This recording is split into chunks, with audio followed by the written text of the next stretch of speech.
돈 없으면 몸으로 갚아야지! 어두운 골목길, 빨간 벽돌 담벼락 아래 한 여학생이 조폭들에게 둘러싸여 있습니다. 남자의 더러운 손이 그녀의 턱을 잡아 올리려는 순간 짙은 어둠 속에서 누군가 천천히 걸어옵니다.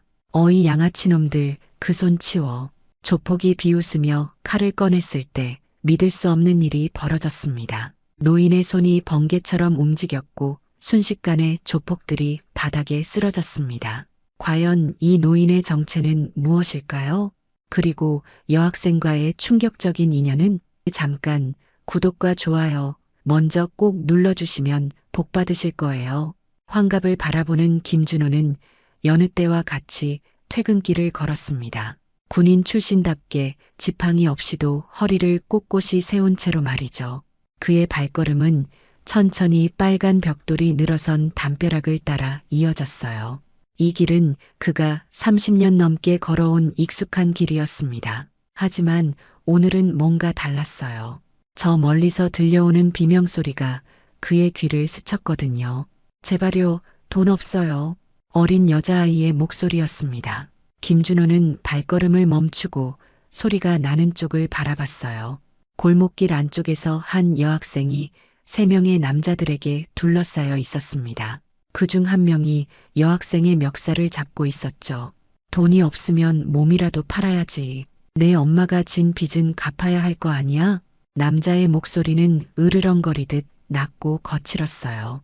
김준호는 무심코 발걸음을 그들 쪽으로 옮겼습니다. 나이 들어 힘이 빠졌다고는 하지만 젊은 시절 그는 특수한 임무를 수행하던 사람이었습니다. 몸에 밴 감각이 그를 여학생에게로 이끌었어요.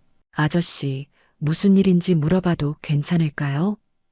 김준호의 목소리는 나직했지만 단호했습니다. 남자들은 뒤를 돌아 김준호를 바라봤어요.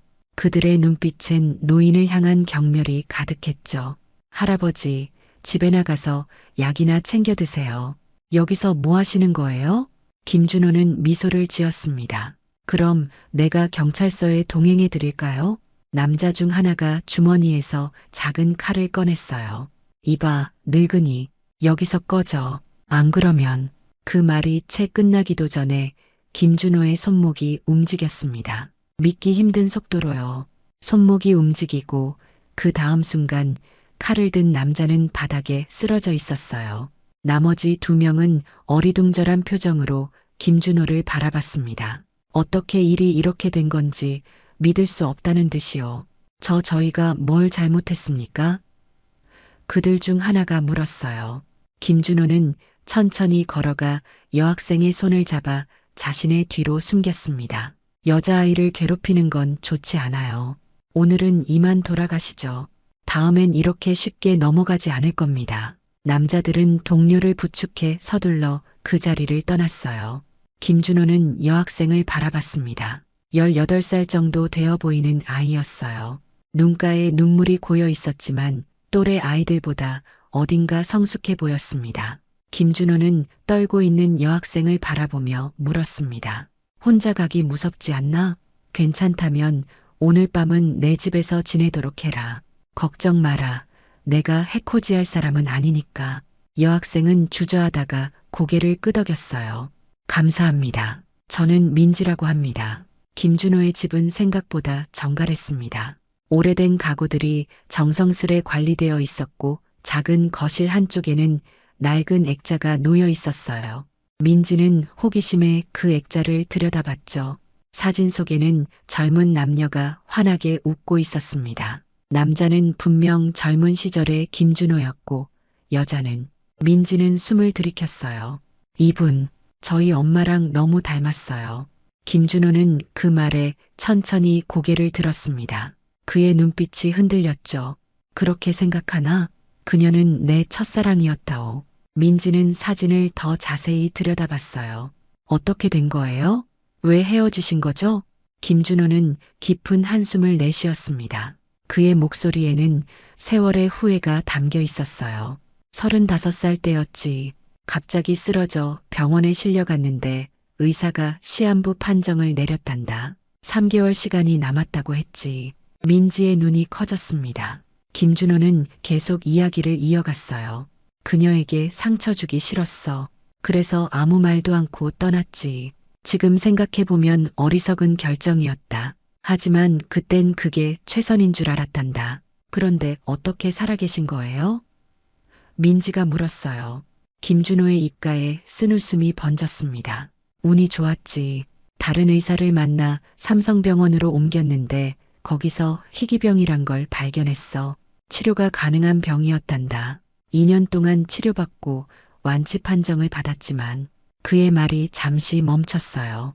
하지만요, 다시 그녀를 찾아갔을 때 아이를 안고 있는 모습을 봤단다. 결혼한 줄 알고 미련을 접었지. 입을 열어 말할 용기가 없었어. 김준호의 눈에 그때의 아픔이 서려 있었습니다. 민지는 갑자기 자신의 상황을 떠올렸어요. 저는 아빠가 없어요. 엄마가 혼자 절 키우셨거든요. 그 말에 김준호는 놀란 눈으로 민지를 바라봤습니다. 내 어머니 이름이 혹시 이수연이 아니니? 민지는 깜짝 놀라며 고개를 끄덕였어요. 맞아요. 어떻게 아셨어요? 김준호의 얼굴이 하얗게 변했습니다. 20년 동안 숨겨왔던 비밀이 그의 앞에 서 있었던 겁니다. 자신의 딸일지도 모르는 아이가 말이에요.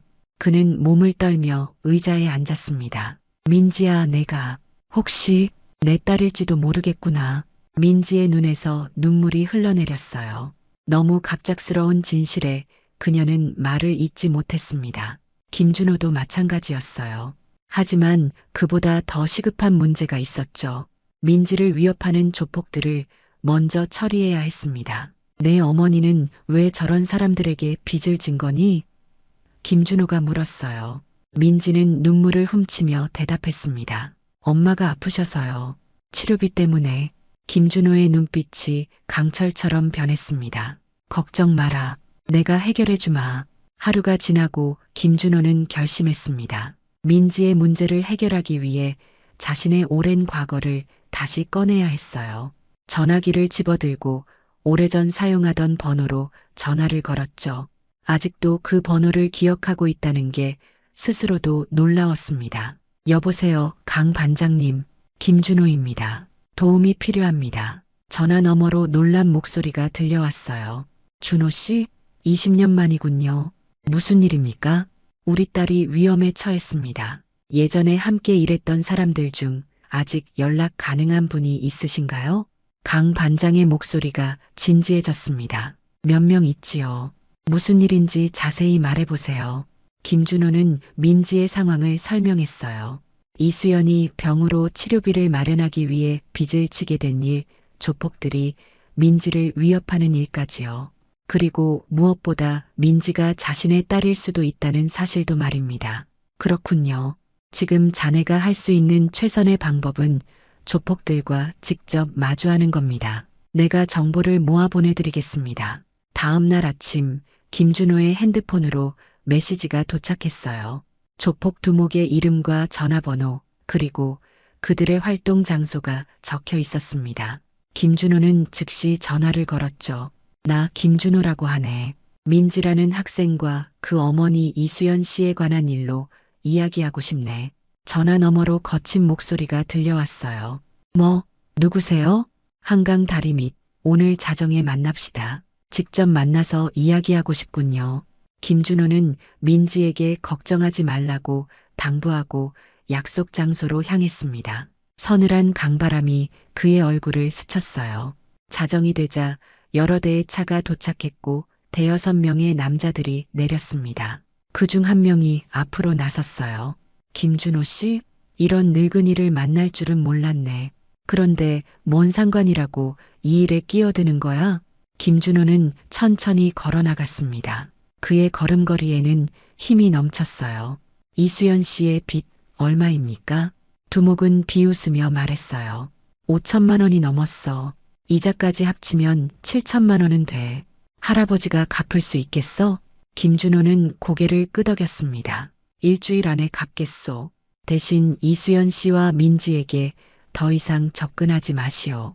두목과 그의 부하들은 폭소를 터뜨렸어요. 말이 웃기시네. 할아버지가 무슨 돈이 있다고? 그냥 민지를 데려오시면 그 말이 채 끝나기도 전에 김준호의 몸이 움직였습니다. 30년 전 북파 공작원 시절 익힌 동작들이 물 흐르듯 자연스럽게 이어졌어요. 눈 깜짝할 사이에 2명의 부하가 바닥에 쓰러졌고 나머지는 겁에 질려 뒤로 물러섰습니다. 이봐, 이게 무슨 짓이야? 두목이 소리쳤어요. 김준호는 두목 앞에 섰습니다. 그의 눈빛은 매서웠어요. 내가 누구인지 물어보지 않았소? 두목은 입을 다물었습니다. 김준호가 계속 말을 이었어요. 나는 30년 전 북파 공작원이었소. 아마도 당신은 태어나지도 않았을 시절의 일이지. 내 말 잘 들으시오. 일주일 안에 돈을 갚겠소. 그리고 민지와 이수연에게서 손을 떼시오. 안 그러면 김준호의 눈빛에서 살기가 느껴졌습니다. 두목은 식은땀을 흘리며 고개를 끄덕였어요. 알겠습니다. 일주일 후에 돈을 받으러 오겠습니다. 김준호는 고개를 끄덕이고 돌아섰어요. 그의 발걸음은 가볍고 자신감 넘쳤습니다. 젊은 시절로 돌아간 듯한 느낌이었죠. 집으로 돌아온 김준호는 자신의 통장 잔고를 확인했습니다. 평생 모은 5천만 원이 있었어요. 부족한 2천만 원은 연금을 담보로 대출을 받기로 결심했습니다. 민지를 위해서라면, 자신의 딸을 위해서라면 그 정도 희생은 아무것도 아니었어요. 다음 날 아침 김준호는 민지에게 모든 상황을 설명했습니다. 조폭들과의 대면부터 빚을 갚기로 한 약속까지요. 민지는 믿을 수 없다는 표정으로 그를 바라봤어요. 그렇게 위험한 일을 혼자서요? 저 때문에 정말 죄송해요. 김준호는 부드러운 미소를 지었습니다. 괜찮다. 내가 내 딸이라면. 아니, 설사 그렇지 않더라도 도와주고 싶은 마음이 들었단다. 민지의 눈에 눈물이 고였어요. 정말 저희 아버지일까요? 김준호는 깊은 숨을 내쉬었습니다. 확실히 알 수 있는 방법이 있지. DNA 검사를 해보는 게 어떻겠니? 민지는 고개를 끄덕였어요. 둘은 그날로 병원을 찾아 검사를 의뢰했습니다.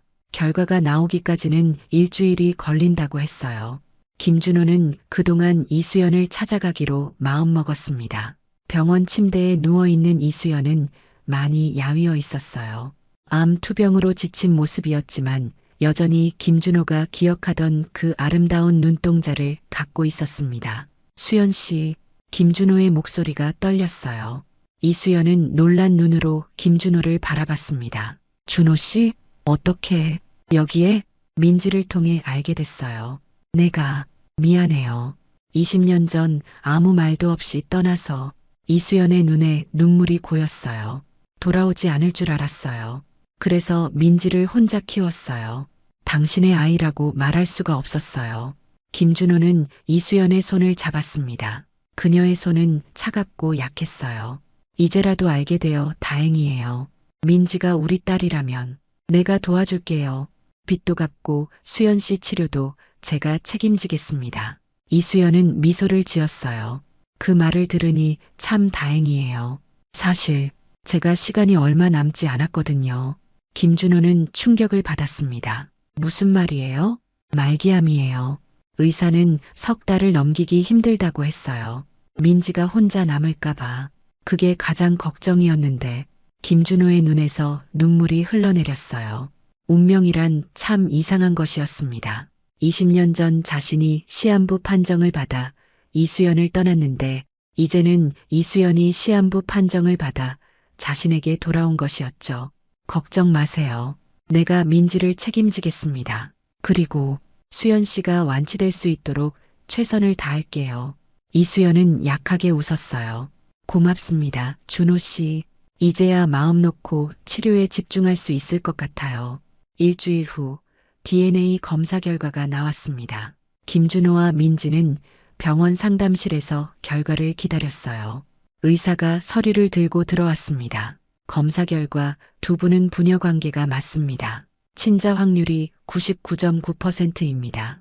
김준호와 민지는 서로를 바라봤어요. 둘의 눈에서 동시에 눈물이 흘러내렸습니다. 아버지, 민지의 목소리가 떨렸어요. 김준호는 민지를 꼭 안았습니다. 그래, 내 딸이구나. 내 딸. 그날 밤 김준호는 조폭 두목에게 전화를 걸었어요. 돈 준비됐습니다. 내일 만납시다. 다음 날 김준호는 모든 돈을 가지고 약속 장소로 향했습니다. 두목은 돈을 확인하고 영수증을 건넸어요. 이제 이수연 씨와 그 딸에겐 더 이상 빚이 없습니다. 다시는 그들을 괴롭히지 마십시오. 두목은 고개를 끄덕였습니다. 약속은 지키겠습니다. 하지만 궁금한 게 있습니다. 왜 이렇게까지 하시는 겁니까? 김준호는 단호하게 대답했어요. 그건 당신이 알 필요 없소. 그냥 약속만 지키시오.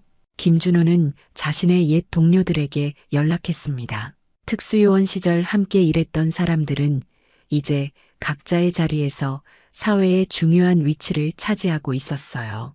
변호사가 된 사람, 정치인이 된 사람, 기업가가 된 사람들까지 다양했습니다. 그들은 김준호의 사연을 듣고 흔쾌히 도움을 주겠다고 나섰어요. 준호 형, 이수연 씨를 미국으로 데려가세요. 제가 아는 최고의 암 전문의를 소개해 드리겠습니다. 미국에서 병원을 운영하는 옛 동료가 말했습니다. 김준호는 깊이 감사했어요. 시간이 얼마 남지 않았다는 생각에 서둘러 이수연의 출국 준비를 시작했습니다. 하지만 그날 밤 김준호는 갑자기 가슴이 답답해 병원을 찾았어요. 김준호 씨, 정밀 검사가 필요합니다. 증상이 심상치 않네요. 의사의 말에 김준호는 검사를 받았습니다. 다음 날 의사는 무거운 표정으로 결과를 설명했어요. 20년 전 겪으셨던 병이 재발했습니다. 현재 상태로는 6개월을 넘기기 힘들 것 같습니다. 김준호는 망연자실했습니다. 20년 전과 같은 시한부 판정이었어요. 하지만 이번에는 상황이 달랐습니다. 그때는 혼자였지만 이제는 민지와 이수연이 있었어요. 집으로 돌아온 김준호는 창밖을 바라봤습니다. 아이러니한 운명이었어요. 그는 민지에게 이 사실을 말할지 고민했습니다. 이제 막 자신을 아버지로 받아들인 딸에게 또다시 이별을 준비하라고 말해야 하는 상황이었으니까요. 아버지, 괜찮으세요? 민지가 물었어요. 그녀의 눈빛은 걱정으로 가득했습니다. 김준호는 억지로 미소를 지었어요. 그래, 괜찮다. 그저 오랜만에 너와 내 어머니를 다시 만난 게 꿈만 같아서 그렇구나. 다음 날 김준호는 병원에 누워있는 이수연을 찾아갔습니다. 그녀의 상태는 나아지지 않았어요. 준호 씨, 미국 치료는 생각하지 마세요. 저보다 민지에게 돈을 써주세요. 이수연이 말했습니다. 김준호는 고개를 저었어요. 아니요, 수연 씨는 살아야 합니다. 민지를 위해서라도요. 이수연은 김준호의 손을 잡았습니다. 준호 씨도 무슨 일이 있나요? 얼굴색이 안 좋아 보여요. 김준호는 망설이다 진실을 말했어요. 20년 전 그 병이 다시 찾아왔습니다. 의사는 6개월을 넘기기 힘들다고 하더군요. 이수연의 눈에 눈물이 고였습니다. 어떻게 이런 일이, 우리가 다시 만났는데. 김준호는 이수연의 손을 꼭 잡았어요. 그래서 더 소중한 시간입니다. 우리가 함께할 수 있는 이 시간이요. 그날 저녁 김준호와 민지는 이수연의 병실에 함께 있었습니다. 처음으로 가족 세 사람이 한자리에 모인 순간이었어요. 우리 딸이 벌써 이렇게 컸구나.